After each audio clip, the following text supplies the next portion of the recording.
Hi, everybody, and welcome to this wonderful session where we're on the 11th sign, the dog. And this is particularly interesting and lovely and beautiful for us because Siddharth and I were in residence at the Leonardo House, which I'll share with you very briefly here. So this was in 2019, just before the pandemic. And we started our long process on doing a cookbook, which prototype is here. Here we are with Monica in the market, which was amazing. You can imagine in Paris. So a lot of the plates that you see in our project were actually shot there. And this is our table that we set up. We actually had a couple of incredible dinners with guests. And this here is our guest today, the hostess with the mostest, Annick Bureau, who basically hosted our residency, but also was a very willing activist and helping us figure out the interface, the designs.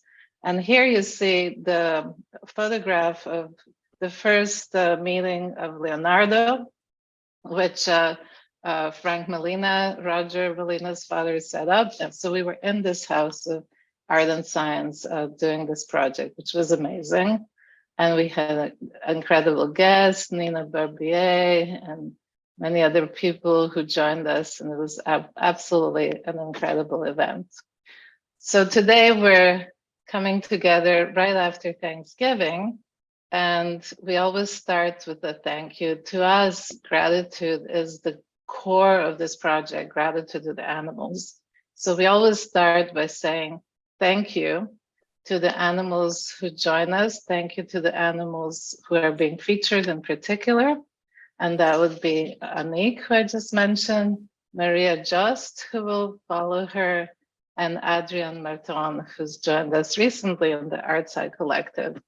So this is super exciting, but just a brief gratitude, which with the Hawk Zodiac we do by sharing the wine that is symbolic of the blood we all share, and the fusilli that Sid is showing you, that it is our DNA that we all share. So we'll just drink and eat on your behalf. And when you hear a good story or get a good recipe, the mantra is mm. Hello, everybody. Thank you so much for the invitation here. I would like to begin first with a story. And the accuracy of the story, I have to just take the word of my mom and my aunt who were there. I was quite a young child when this story takes place, but I was at the center of this story. Now, I am from Mexico City. I was born in Tenochtitlan and lived in Distrito Federal until I was the age of 7. And in Mexico City, it's very common to see stray dogs everywhere. And well, at least when I was there, it was so certainly in our neighborhood, it was very common. Stray dogs would be in packs, and they would be on the roofs and in the alleys and avenues, and you would feed them occasionally, but it would behoove you not to feed them too frequently, as they would make a habit of just showing up at your door, and then you would have you'd have too many dogs like coming to your door. But I remember that, well, I don't know how much of this I remember, but certainly my mom remembers it because it was frightful for her. One day, and just to paint an image of the facade of the house I grew up in, it was a large house. It was my grandfather's house, and many of us lived there, which is common in the city, many families in the one home. And we had in the front of the house a large metal door that it was a large garage door of sorts, that within that door was a smaller door to open, like a human-sized door. And we left it open and let the breeze in and things. And one day I guess I went out to the front, just I don't quite know why, but I stepped through the door and was sort of in our driveway. And apparently some of the stray dogs were sort of in that in the driveway as well. And then they start barking at me and they start sort of growling at me. And we had a family dog. It was a big I don't quite know the name of the I don't know the name of the what dog, the specific name of the dog, but it was like the one, it was like a husky.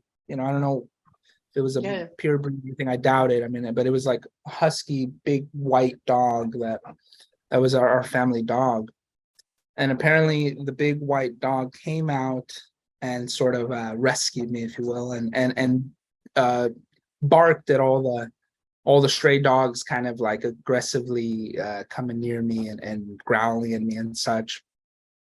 And my mom and my aunt came out after hearing all the commotion of the barking dogs and saw our white husky between me and the stray dogs, sort of posturing, standing there, quite courageously, one against, I don't know how many, but it was apparently more than one, and stood between me and the stray dogs. And my mom always remembered that story because she said that she just, well, of course, she was, grateful that, the dog was there to protect me. I was 4 or 5, and was sort of foolishly thought these stray dogs maybe would be friendly or something. And at times they are, of course, but not always.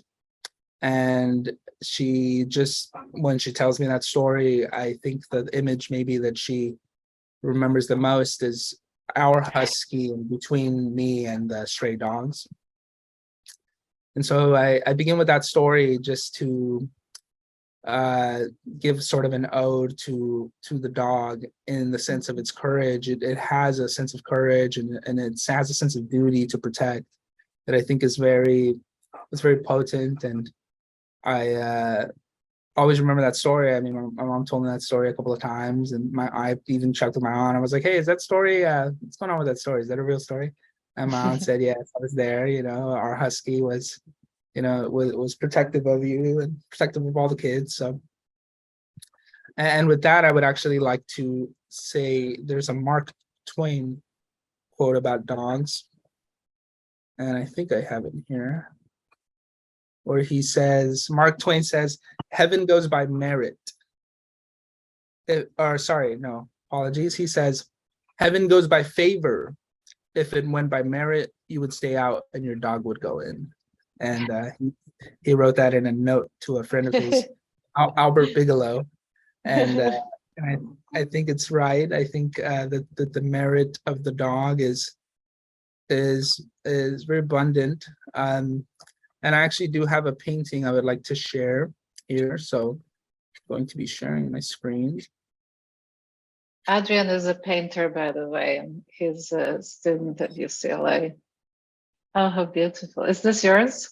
No, guy, I wish, This Why do is you wish you can do it? sure, that's right. This is Francisco Goya's The Dog. Oh, God. Widely Wow. considered. I don't Wow. know this guy. That's gorgeous. Yes, it is widely considered one of the most tragic paintings in antiquity. I believe this painting is from the 1500s, and it shows a dog, maybe you could put together, lost at sea. And there's a sort of a doom implied that he likely won't escape this storm.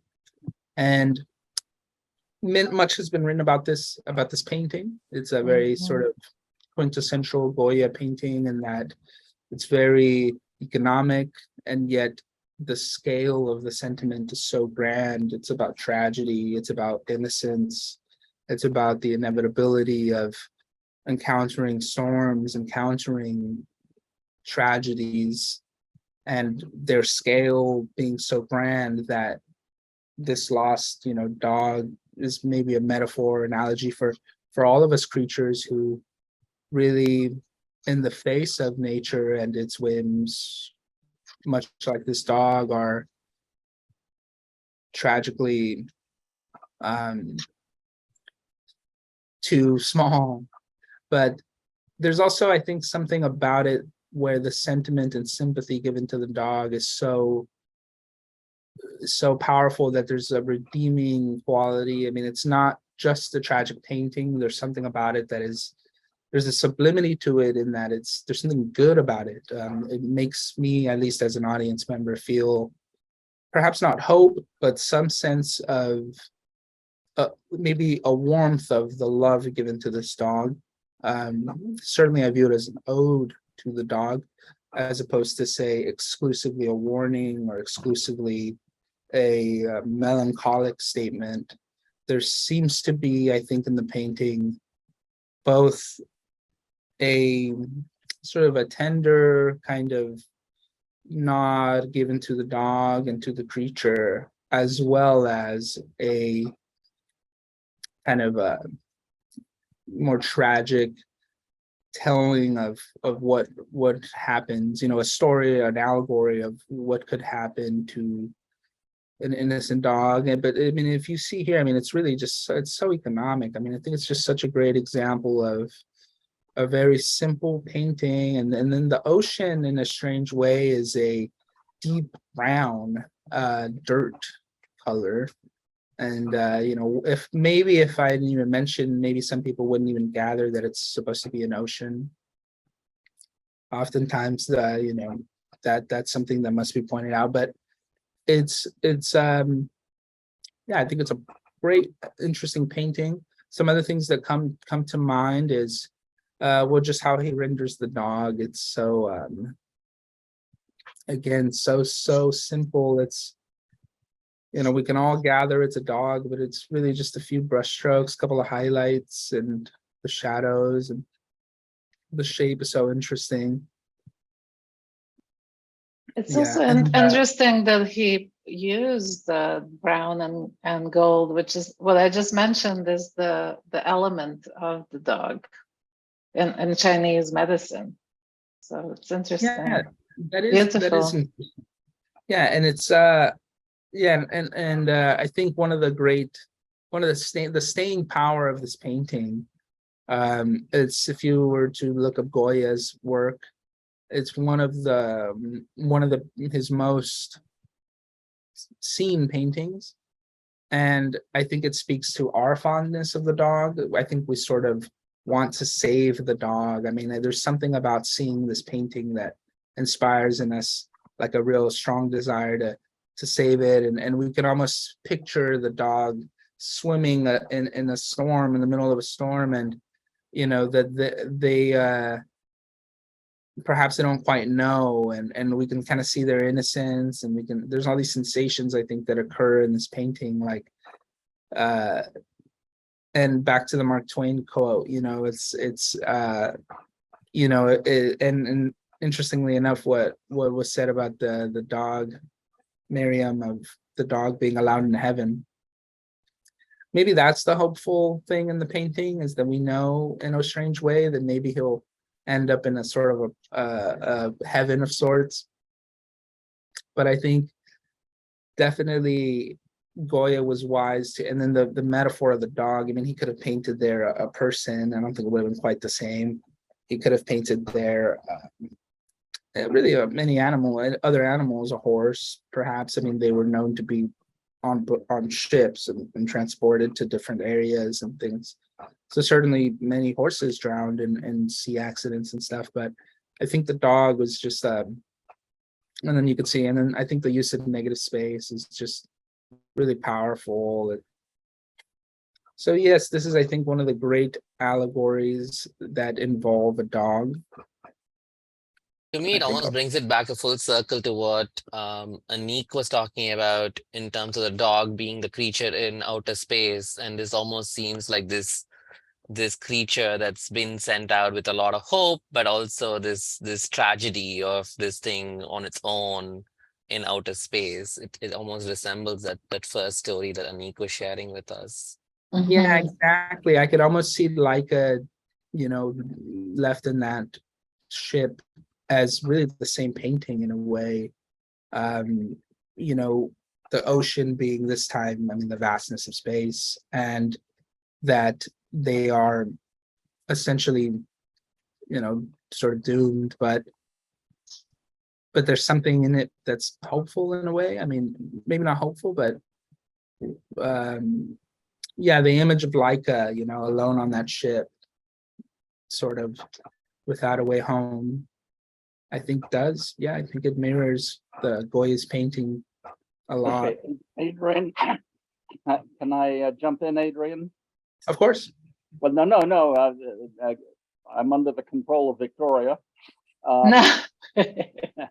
I just want to bring in a cat story. So before we owned a dog, we owned a cat when I was growing up. Her name was Binky, B-I-N-K-Y, and she was a very adorable black cat. We raised her as a kitten. And one day she came home and died in the garden. Anik does not know the story. It turned out that in the street that we lived, there were a lot of stray cats. And so a neighbor had put out cat poison to kill the stray cats. Wow. But then, okay, so we never owned a cat again, because forever, as a 6-year-old, the idea of a cat was, poison. But it is sort of interesting how stray dogs don't eat the same poison as stray cats. And so that comes down to the sense of smell, I think, of cats and dogs. And I wonder what studies have been done comparing the sense of smell between cats and dogs. You know, there was a study that was actually long-term about how you could train cats and dogs, and obviously dogs are easy to train, and they kept going with the cats trying to figure out what's the difference. And it turns out that yes, they can be trained, but they don't want to be trained. And also the snout of the dog, they say that when they smell, it kind of circulates inside the plumes. It actually allows for more concentration of the plume to happen, which helps them to get that more acute sense of smell. Whereas the cats don't have that longer snout, which doesn't allow that to happen. And to be poisoned by smelling. Anik, you had your hand up? Yeah. I would like to try to share my screen. Show if I can. Maybe this should be easy. Well, can you? There see? you are. Wow. Oh yeah. Oh my goodness. Wonderful. Because okay, What a it's not beautiful- Goya for sure. Different level, but we do the whole spectrum here. but I like this image, which I love is it. super Love it. naive in a way, and Yeah. made me resonate with what Adrian was saying. Can I raise a question again for everyone? We had Absolutely. this vision of dogs being nice, being sweet, loving, but they can be super hard too. And why is it that we always keep the nice part of dogs? In your story, Adrian, the stray dogs were threatening and a potential danger. And if this leads me to the image you shared on Facebook, Victoria, with this article about dogs being able to sniff coronavirus, which was widely published everywhere. I mean, and apart from the fact that you have to train dogs, and you have people, trainers for dogs, to use the dogs to detect coronavirus. When the first article appeared, I did a post on Facebook saying, "Oh, that's fantastic, blah, blah, blah." And I was heavily attacked, but not nicely at the same time, by friends who said it was fascistic. And because it was the dog, I mean, the police and the dogs controlling, because the article was saying that you could let people travel. It was at the very first beginning of the pandemic, so people could keep on traveling, and when they would go out of the plane, someone had the virus, had COVID, then it would be put in quarantine based on when the dog would sniff. And the reaction was to my post that it was a fascistic police control.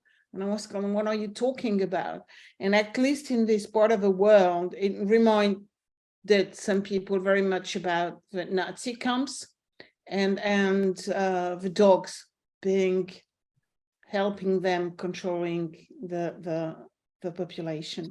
So okay, those dogs were trained to be Nazi dogs and police dogs, but still, I think we have to embrace both the complexity of a dog, which is not necessarily a nice, sweet, loving creature. Yeah, I think that's really interesting to note. Yeah, the duality of the dog. I mean, it really truly has.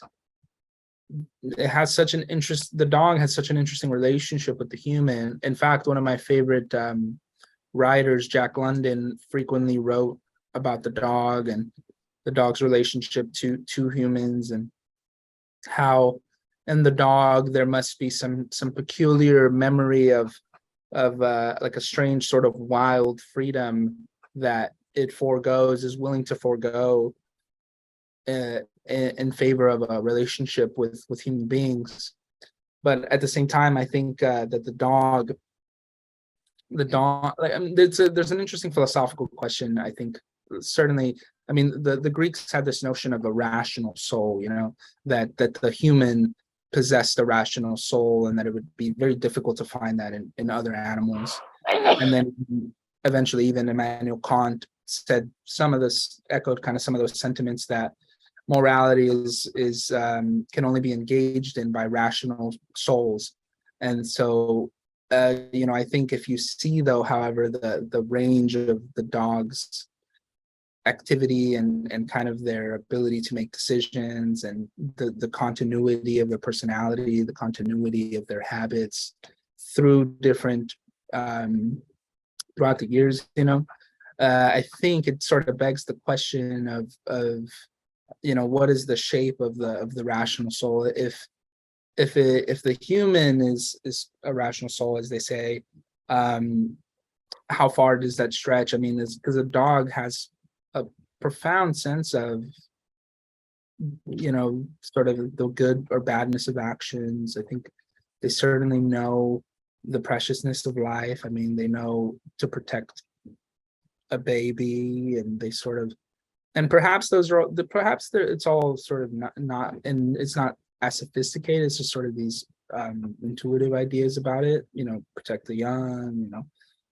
Do the things you can to remain a part of the family, protect and such. And certainly they could be trained to be quite evil. I mean, they could be trained to be basically weapons. But I think it is interesting. Certainly, if there's an animal out there that has, and perhaps they've learned it through their association with us for so many generations.